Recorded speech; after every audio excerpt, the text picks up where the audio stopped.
Radio, le sexe au conseil. Alors, ce sexe au conseil, on va parler du désir, être en relation avec vos désirs. Qu'est-ce que le désir? Est-ce que ce serait une émotion? Est-ce que c'est une question d'hormones?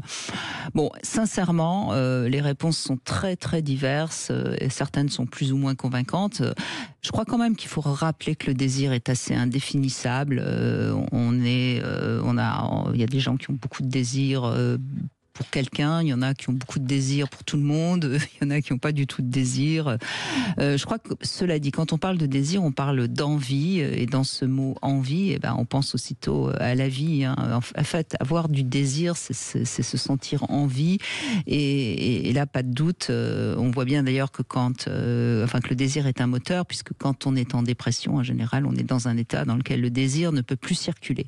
Donc c'est important déjà de comprendre que le désir sexuel, c'est un moteur, c'est quelque chose qui nous emmène vers l'autre, ou qui nous emmène vers l'envie d'avoir une masturbation, un rapport sexuel.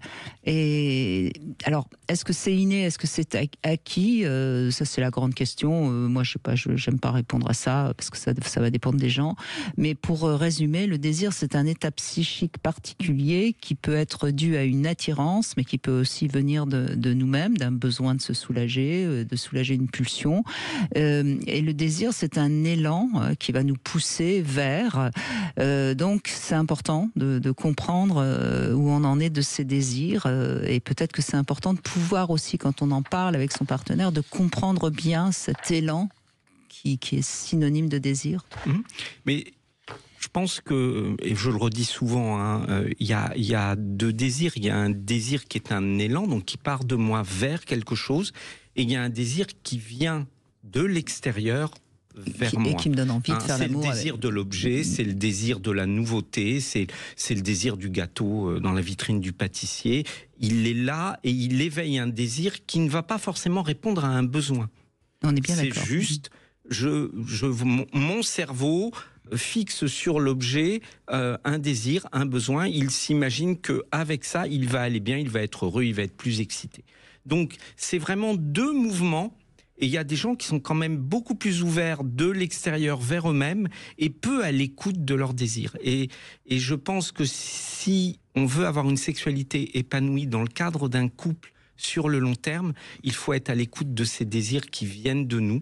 Parce que si on attend de l'extérieur, il y a un moment où le partenaire ou la partenaire il va s'épuiser, qui est là, il ne pourra pas être désirable comme il l'a été au début. Il ne pourra pas faire concurrence à la nouveauté, à l'exotisme, à l'objet du désir. Et on va à tort reprocher à l'autre de ne plus être désirable. Et c'est une erreur. Être en couple, c'est aussi apprendre à trouver ce désir qui se projette de nous vers l'autre.